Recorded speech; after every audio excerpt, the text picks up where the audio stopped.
அன்பான சகோதர சகோதரிகளே, அதிகாலை நேர வணக்கம். இன்றைய நாளுக்கான தேவனுடைய வார்த்தை பாகம் 7 அதிகாரம் 15 கர்த்தர் சகல நோய்களையும் உன்னை விட்டு விலக்குவார்.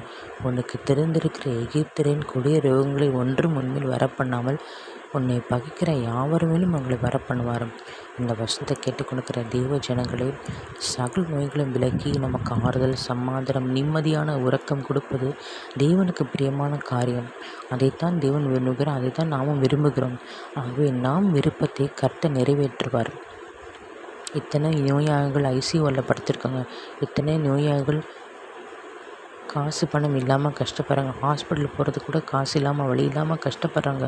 அவர்களுக்கு இந்த வார்த்தையானது சென்று ஆறுதல் படுத்தும். உங்களுக்கு ஜெபிக்கிறேன். கர்த்தாவே ஸ்தோத்திரம். கர்த்தாவே 7 மாதம் கற்பனே, கர்த்தாவே ஸ்தோத்திரம். தகப்பனே, கண்மணி போல காத்திருப்பா. இந்த 8ஆம் மாதத்தில் புதிய நாளை கொடுத்திருக்க கூடி நன்றி. புதிய பொறுவை கண்டவரை, புதிய கிருபைகளை, புதிய அன்பை, புதிய வல்லமை, புதிய சமாதானத்தை, புதிய ரட்சிப்பை ஆண்டவரை, புதிய காரியத்தை இந்த மாதம் ஆண்டவரை இந்த 1ஆம் தேதி நீர் நடப்பித்து வருகிறீர். நீர் கொடுத்து விட்டு அதற்கு கூடான்குடி ஸ்தோத்திரம் கர்த்தாவே. ஏசப்பா ஸ்தோத்திரம் கர்த்தாவே. எல்லா நோய்களும் விலக்கி தகப்பனே எங்களுக்கு சமாதானம், சந்தோஷம், மீட்பு, விடுதலை கொடுத்து ஆசீர்வதித்திருக்க கோடி நன்றிப்பா. ஸ்தோத்திரம் கர்த்தாவே. ஹல்லேலூயா. நன்றி ராஜா. எங்கள் பகைக்கிறவர்கள் தகப்பன் நீர் ஆண்டவரை கடிந்து அப்புறப்படுத்தும். நீர் எங்களுக்காக யுத்தம் செய்யும் ராஜா. ஸ்தோத்திரம் கர்த்தாவே. எங்கள் சபைக்கு தகப்பனே இயேசப்பா பரிபூர்ண தெய்வீக சுகத்தை கொடுங்க ஆண்டவர். எங்கள் சபையில் நடத்துகிற போதுகளுக்கு தெய்வீக சுகத்தை கொடுங்க. எங்கள் பிள்ளைகளுக்கு தெய்வீக சுகத்தை கொடுங்க ராஜா. எங்களுக்கும் தகப்பனே தெய்வீக சுகத்தை கொடுங்க ராஜா.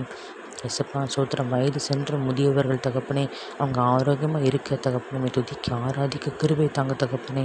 ஸ்தோத்திரம் கர்த்தாவே. இந்த நித்திய வாழ்வுக்கு 1000 வருஷ அரசாலைகளை தகப்பனே எங்கள் ஒவ்வொருத்தரும் காணப்பட எங்கள் ஒவ்வொருத்தருக்கும் அப்படிப்பட்ட கிருபைகளை கொடுத்து எங்களை வழிநடத்துங்க ராஜா. கரம் பிடித்து வழிநடத்துங்கப்பா. ஸ்தோத்திரம் கர்த்தாவே.